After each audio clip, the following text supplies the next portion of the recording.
गुरुर्ब्रह्मा गुरुर्विष्णू गुरुर्देवो महेश्वरः गुरुः साक्षात् परब्रह्म तस्मै श्री गुरवे नमः. अवधूत चिंतन श्री गुरुदेव दत्त. मौन म्हणजे काय आणि त्याचे प्रकार काय आहेत याच्या बाबतीत आज विचार करणार आहोत. मौन म्हणजे काय, त्याचे प्रकार काय. तपश्चर्येच्या विविध प्रकारांमध्ये मौन ही एक उच्च तपश्चर्या मानली गेलेली आहे.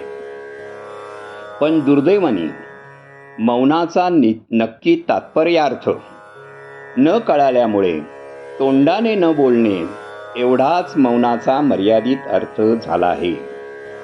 भाषण हा विचाराचा व्यक्त आविष्कार आहे. भाषण न करण्यामागे विचारचक्रही थंडावणे हे अभिप्रेत असते. विचारचक्र थंडावताच चित्ताची एकाग्रता होऊन साधनेत भरीव प्रगती होते. भाषणामध्ये येणाऱ्या प्रत्येक शब्दामध्ये मनातील 10 विचार असून हे विचार कामक्रोधादी विकारातून उद्भवले जाण्याची दाट शक्यता असते. ज्यावेळी मनात षड्रिपुजन्य विकारयुक्त विचार उद्भवतात त्यावेळी मेंदूचीच नव्हे तर देहाचीही ऊर्जा फार मोठ्या प्रमाणात खर्च होत असते.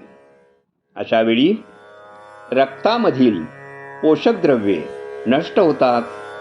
जर भाषण बंद करायचे असेल तर प्रथम जनसंपर्क टाळला पाहिजे. जनसंपर्क घडणे अटळ असेल तर निदान तो सत्संगात्मक असला पाहिजे.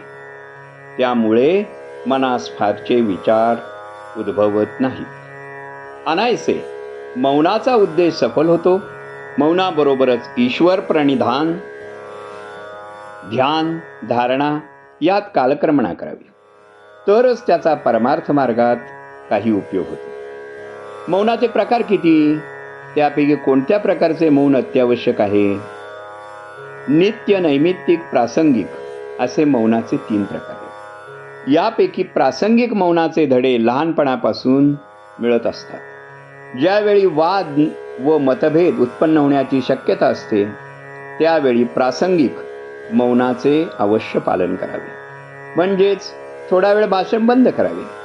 त्याचप्रमाणे ज्यावेळी काम, क्रोध, लोभ, मद, मोह, मत्सर या षड्रिपूंचा प्रकार आविष्कार होण्याची शक्यता असते तेथे मौनाचा आश्रय केल्यास त्याचे विलक्षण फळ मिळते. उदाहरणार्थ, एखाद्या व्यक्तीचा उत्कर्ष त्या व्यक्तीविषयी निंदाना लसती मत्सरदर्शक शब्दातून व्यक्त होऊ लागतो.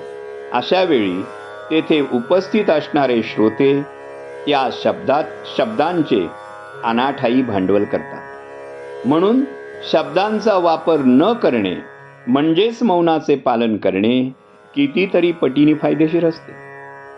अशा प्रकारे क्रोधाचे वेळी देखील मौनाश्रय विधायकच ठरतो. नैमित्तिक मौनाचे पालन करीत असताना धर्मशास्त्रीय नियम पाळले जातात. काही जण विशिष्ट तिथीला मौन पाळतात. अष्टमी, एकादशी, पौर्णिमा, अमावस्या या तिथी मौनाच्या बाबतीत विशेष उल्लेखनीय आहेत. त्याशिवाय पूजा, पंचमहायज्ञ, जप, पुरस्चरण, अनुष्ठान इत्यादी धार्मिक प्रसंगी नैमित्तिक मौन पाळणे आवश्यकच आहे. नित्य मौनाविषयी धर्मशास्त्रात असं म्हणलं आहे, उत्सर्गे मैथुने चैव प्रस्त्रावे दंतधावने श्राद्धे भोजन काले च षड्रसु मौनम संच समाचरेत. मल, मूत्र, श्लेष, कानातील मळ, घाम, डोळ्यातील चिपडे इत्यादिकांची सफाई करताना, मैथुन प्रसंगी, अंगातील जखमेतून रक्त वाहत असताना, दात घासत असताना, श्राद्धकाळी व भोजन करताना मौनाचरण करावे. वरील 6 प्रसंगी मनुष्याची पूर्ण एकलीनता होणे आवश्यक असते. एरवी देखील एखादा खेळा मारताना किंवा उंचावरील शिडीवरून उतरून येताना कमालीची एकाग्रता व्हावी लागते. अशा वेळी एकाग्रतेचा थोडा भंग झाला तरी अपघात घडतात. वरील धर्मशास्त्रीय वचनात देखील उल्लेखलेली 6 कार्य करताना मनाची पूर्ण एकाग्रता साधली तरच कार्यभाग सिद्ध होतो. अशा प्रकारे प्रासंगिक, नैमित्तिक, नित्य असे 3 मौन प्रकार मानवाची सर्वांगीण उन्नती साधण्यास हातभार लावतात. शुभं भवतु, शुभं भवतु, शुभं भवतु.